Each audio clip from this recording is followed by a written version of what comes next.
Hola, ¿cómo estás? Bienvenido una vez más a la Biblia en un año y hoy vamos a estar leyendo Deuteronomio 20, 21 y 22 y dice la palabra de Dios. Cuando salgas a luchar contra tus enemigos y te enfrentes con caballos y carros de guerra y con un ejército más numeroso que el tuyo, no tengas miedo. El Señor tu Dios, quien te sacó de la tierra de Egipto, está contigo. Cuando te prepares para una batalla, el sacerdote saldrá a hablarles a las tropas y les dirá: Préstenme atención, hombres de Israel. No tengan miedo cuando salgan hoy a pelear contra sus enemigos. No se desanimen ni se asusten ni tiemblen frente a ellos, pues el Señor su Dios va con ustedes. Él peleará por ustedes contra sus enemigos y les dará la victoria.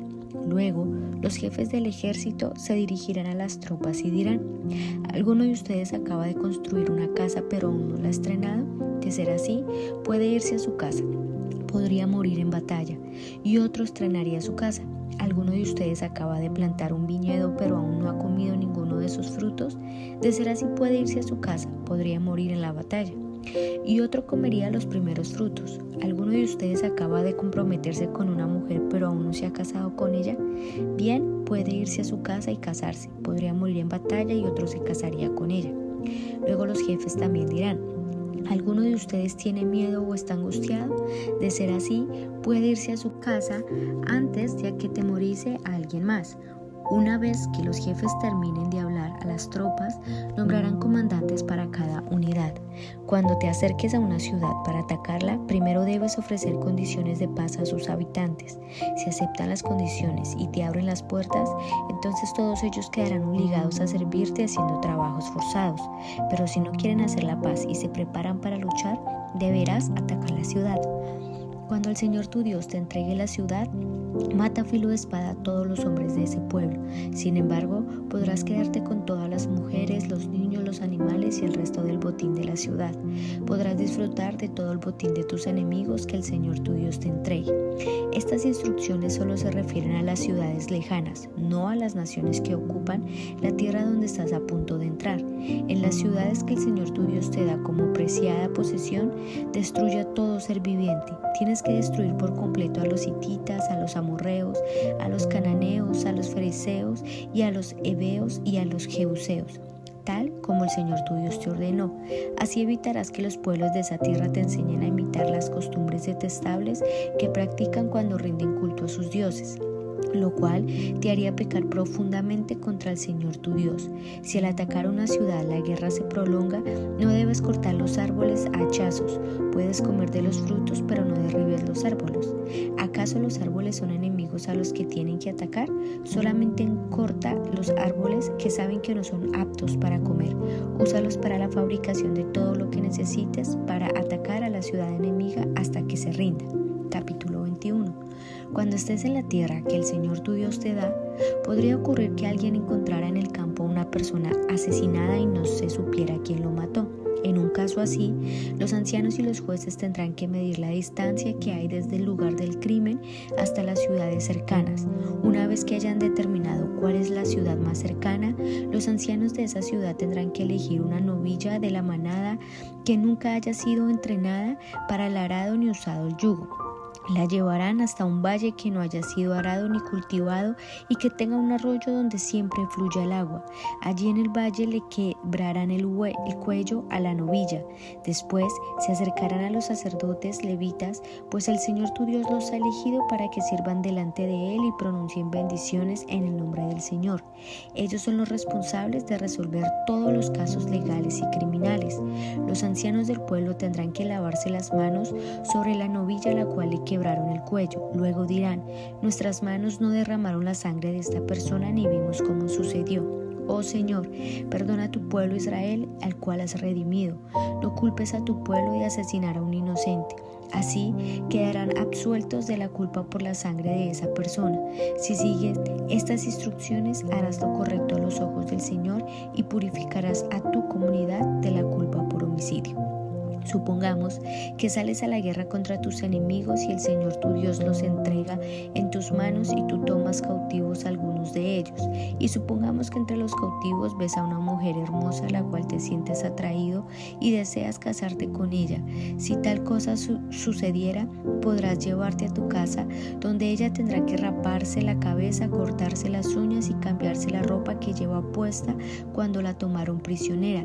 Ella se quedará en tu casa, pero deberás permitirle hacerle duelo por su padre y su madre durante todo un mes. Después de ese tiempo podrán unirse y tú serás su marido y ella será tu esposa. Sin embargo, si una vez ya unidos resulta que ella no te agrada, tendrás que dejarla en libertad. No podrás venderla ni tratarla como una esclava porque la has humillado.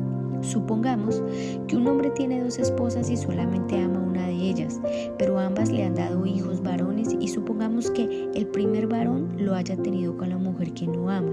Cuando el hombre divida su herencia, no dará la mayor parte al hijo menor, el que tuvo con la esposa que ama, como si fuera el primer hijo varón. Deberá reconocer los derechos del hijo mayor, el que tuvo con la esposa que no ama, al darle la parte doble que le corresponde.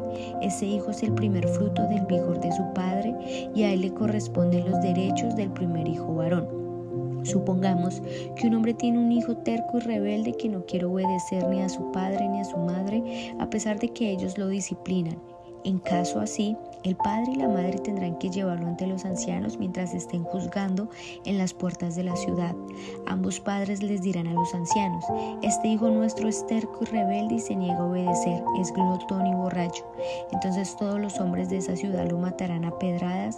De ese modo limpiarás esa maldad que hay en medio de ti y todo Israel se enterará y tendrá miedo. Si hay alguien que cometió un delito digno de muerte y por eso lo ejecutan y luego lo cuelgan en un madero, el cuerpo no deberá quedar allí colgado toda la noche. Habrá que enterrarlo ese mismo día, porque todo el que es colgado es maldito a los ojos de Dios. De esa manera evitarás que se contamine la tierra que el Señor tu Dios te da como preciada posesión. Capítulo 22. Si encuentras deambulando por ahí el buey, la oveja o la cabra de tu vecino, no abandones tu responsabilidad, devuelve el animal a su dueño. Si el dueño no vive cerca o no sabes quién es, llévalo a tu casa y quédate con él hasta que el dueño vaya a buscarlo. Cuando eso suceda, deberás devolvérselo. Haz lo mismo si encuentras el burro, la ropa o cualquier otra cosa que tu vecino haya perdido. No abandones tu responsabilidad. Si en el camino ves caído al burro o al buey de tu vecino, no lo ignores. Ve y ayuda a tu vecino a ponerlo otra vez de pie. Una mujer no debe vestirse con ropa de hombre y un hombre no debe vestirse con ropa de mujer. Cualquiera que hace algo así es detestable a los ojos del Señor tu Dios. Si al pasar encuentras un nido de pájaros en un árbol o caído en el suelo y ves que adentro hay polluelos o huevos que la madre está empollando, no te lleves a la madre junto con los polluelos. Puedes llevarte las crías, pero deja ir a la madre. Así prosperarás y disfrutarás de una larga vida. Cuando edifiques una casa nueva, debes construir una reja alrededor de la azotea. De ese modo, si alguien se cae del techo, nadie podrá culparte de su muerte. No plantes ningún cultivo entre las hileras de vides que tienes en tu viñedo. Si lo haces, tendrás prohibido usar tanto las uvas del viñedo como el otro cultivo que plantaste. No ares con un buey a un burro unido al mismo yugo. No uses ropa que está hecha la lana entretejida con lino. Pon 4 borlas en el borde del manto con el que te cubres, una al frente y una atrás y 2 a los costados. Supongamos que un hombre se casa con una mujer, pero después de dormir con ella la desprecia y la acusa públicamente de conducta vergonzosa diciendo: me casé con esta mujer y descubrí que no era virgen. Entonces el padre y la madre de la mujer tendrán que llevar la prueba de la virginidad de su hija a los ancianos mientras estén juzgando a las puertas de la ciudad. El padre deberá decirles: yo di mi hija a este hombre para que fuera su esposa y ahora él la desprecia.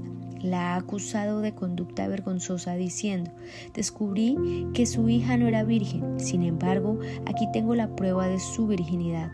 Entonces los padres extenderán la sábana matrimonial delante de los ancianos. Los ancianos tomarán al hombre y lo castigarán. También le pondrán una multa de 100 monedas de plata. que deberá pagar al padre de la mujer por haber acusado públicamente la conducta vergonzosa a una virgen de Israel. La mujer seguirá siendo esposa del hombre y él jamás podrá divorciarse de ella. Pero supongamos que las acusaciones del hombre son ciertas y puede demostrar que la mujer no era virgen. Entonces la llevarán a la puerta de la casa de su padre y allí los hombres de la ciudad la matarán a pedradas porque ha cometido un delito vergonzoso en Israel. Ha sido promiscua durante el tiempo que vivía en la casa de sus padres. De ese modo limpiarás esa maldad que hay en medio de ti. Si se descubre que un hombre comete adulterio, tanto él como la mujer deben morir. De ese modo limpiarás a Israel de semejante maldad. Supongamos que un hombre conoce a una mujer virgen que está comprometida para casarse y tiene relaciones sexuales con ella. Si tal cosa sucediera dentro de una ciudad, deberás llevarlos a ambos hasta las puertas de la ciudad y matarlos a pedradas. La mujer es culpable por no gritar para pedir ayuda. El hombre debe morir por violar a la mujer de otro hombre. De ese modo limpiarás esa maldad que hay en medio de ti. Pero si el hombre encuentra en el campo a la mujer comprometida y la viola, entonces solo el hombre debe morir. No le hagan nada a la joven. Ella no cometió ningún delito digno de muerte. Es tan inocente como la víctima de un homicidio. Dado que el hombre la violó en el campo, se dará por sentado que ella gritó, pero no había nadie para socorrerla. Supongamos que un hombre tiene relaciones sexuales con una mujer que es virgen, pero que aún no estaba comprometida para casarse. Si los descubren, él deberá pagarle al padre de ella 50 monedas de plata. Luego, deberá casarse con la joven por haberla violado y jamás en su vida podrá divorciarse de ella. Un hombre no debe casarse con la ex esposa de su padre porque ese acto sería una deshonra para su padre. Bueno, en estos 3 capítulos seguimos viendo más ordenanzas nuevas, unas que ya se habían dado antes, pero son como un recordatorio, donde empezando por el capítulo 20, el Señor indica quiénes serán exceptos a ir a la guerra. En este caso eran los hombres que estaban comprometidos, que tenían todavía una tierra que no habían labrado, y esto se hacía con el fin, quizás en el momento que estuvieran en la guerra, sus corazones quizás no desfallecieran por tener este tipo de cosas en su mente o en su corazón, ya que ellos debían estar 100% concentrados en la guerra, es decir, en ganar las batallas. Y esto se suma cuando el sacerdote es el encargado de alentar a los soldados, y los jefes de los soldados, ellos asimismo les decía, si tienen miedo, no vayan a la guerra porque ustedes van a hacer desanimar a otros. Entonces esto nos da un nuevo panorama en cuanto ya la parte de los soldados de todos estos ejércitos de Israel, cómo era su preparación, donde tenían que estar 100% enfocados en ganar las batallas, teniendo una mentalidad de que iban a ganar, pero no solo por sus fuerzas, sino por la fuerza del Señor, porque Él les dijo desde el primer momento que no tuvieran miedo. Y luego en el capítulo 21, entonces se nos habla acerca de los casos de un matrimonio con una esclava, de los derechos del hijo primogénito, qué hacer cuando un hijo es rebelde. Y esta parte me gustaría hacerla un poquito más a mención, y era el tema de la rebeldía, ya sean los jóvenes, digámoslo, muy jóvenes y otros no tan jóvenes, y cómo era aceptable el que este tipo de conductas no fuera aceptable, es decir, que debía morir. Entonces esto nos muestra que esto formaba un carácter en todos aquellos jóvenes que sabían que si no obedecían a sus padres iban a tener una consecuencia muy, muy grave. Entonces esto nos enseña y nos muestra no como algo malo, sino al contrario, cómo debemos forzar a los que vienen después de nosotros para que ellos entiendan las consecuencias que eso trae. Muchas veces, si tú has notado muchos hijos rebeldes hoy en día, no es algo que ahora se haga hoy en día, porque estamos en otro tipo de culturas, pero vemos que siempre la desobediencia, automáticamente eso lleva a malos caminos, malas amistades, problemas y muchas más cosas que a la final pues va a traer realmente la muerte de alguna de otra forma.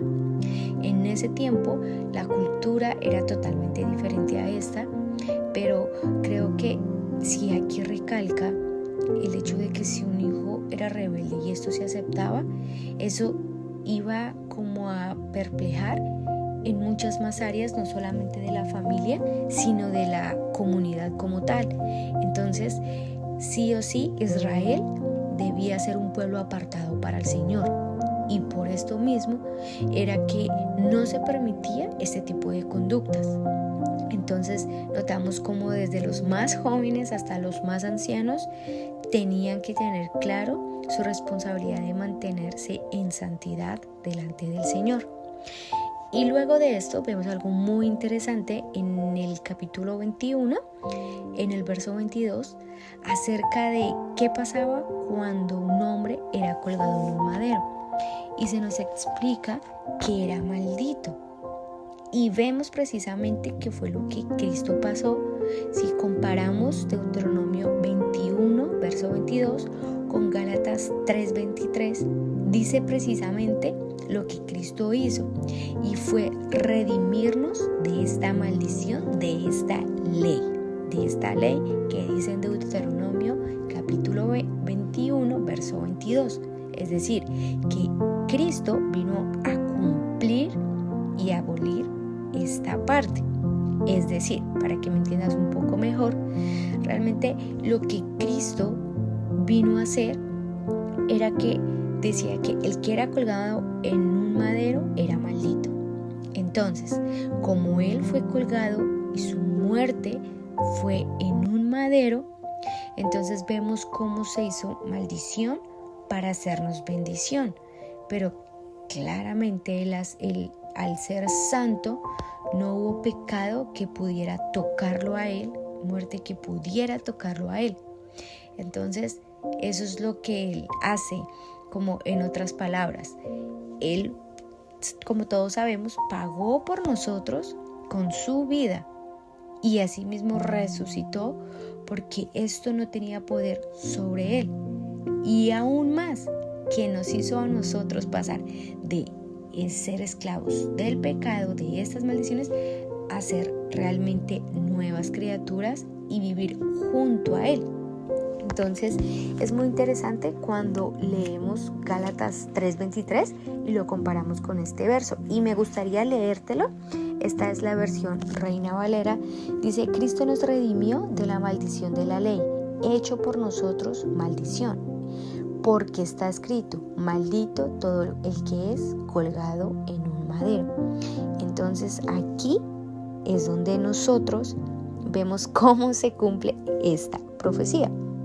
Y me gustaría leer mucho un comentario bíblico acerca de esto, que dice: la palabra griega que se traduce redimió era usada con frecuencia para hablar de la compra de la libertad de un esclavo o un deudor.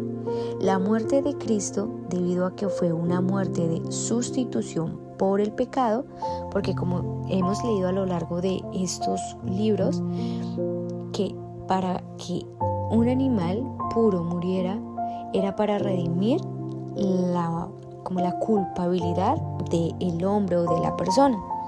Y luego dice: la muerte de Cristo, debido a que fue una muerte de sustitución por el pecado, dice que satisfizo la justicia de Dios y agotó su ira hacia sus elegidos, de tal forma que Cristo se convirtió en el comprador literal de los creyentes para librarlos de su esclavitud al pecado y la sentencia de muerte eterna. Entonces, luego dice: pero ¿por qué hecho por nosotros maldición? Entonces dice, al soportar toda la ira de Dios por los pecados de los creyentes en la cruz, Cristo puso sobre sus hombros la maldición pronunciada sobre aquellos que la transgredían. Entonces aquí dice, porque escrito está, es decir, Deuteronomio 21, 22 y 23. Entonces quería esta partecita hacerla a renombre un poco más, porque creo que es muy importante que vemos cómo desde ya el Señor nos está mostrando el camino de la sustitución, de la liberación y de un nuevo orden que el Señor estaba por venir a hacer. Entonces, luego de esto vemos en Deuteronomio capítulo 22 las ordenanzas sobre la moralidad sexual, sobre cómo el adulterio era castigado con la muerte, y vemos cómo el Señor sigue preparando a Israel para que en el momento que entraran a la tierra prometida, desde el más pequeño hasta el más grande, tuviera ya en su mente estuviera programado, como que tuviera un chip en su mente de cómo debían ser apartados y diferentes a todas las demás naciones. Entonces vamos a orar. Señor, te damos gracias por enseñarnos una vez más cómo tu palabra es fiel y verdadera, cómo, Señor, tú nos redimiste de la maldición de la ley, cómo nos libraste, cómo diste todo de ti, Señor, para darnos a nosotros tu salvación, para darnos la libertad de ser tus hijos. Gracias, Señor, por haber dado tu vida en aquella cruz y mostrarnos tu amor infinito. Gracias, Señor Jesús, porque tú quieres que nosotros seamos al igual, Señor, que el pueblo de Israel. Tú quieres que seamos un pueblo apartado, santo para ti, Señor. Ayúdanos cada día, Espíritu Santo, a seguir las pisadas de nuestro Maestro, que cada día podamos amarte más y más, que cada día nuestro corazón esté fijo en ti, que nuestro corazón, Señor, solamente tenga una dirección y sea la tuya, que nuestro amor, Señor, no sea un amor fingido, sino que al contrario sea un amor puro por ti, para darte el honor y la alabanza, para entregarte todo lo que somos, Señor, porque no somos nada sin ti. Te damos gracias por todo lo que nos estás enseñando día a día y por lo que tú seguirás haciendo y colocando en nuestros corazones y en nuestra mente. Te damos gracias, Señor Jesús. Amén. Y bueno, ya casi estamos terminando el libro de Deuteronomio, entonces te sigo animando a que puedas seguir escuchando y aprendiendo con cada uno de nosotros de la Biblia en un año de forma cronológica. Dios te bendiga.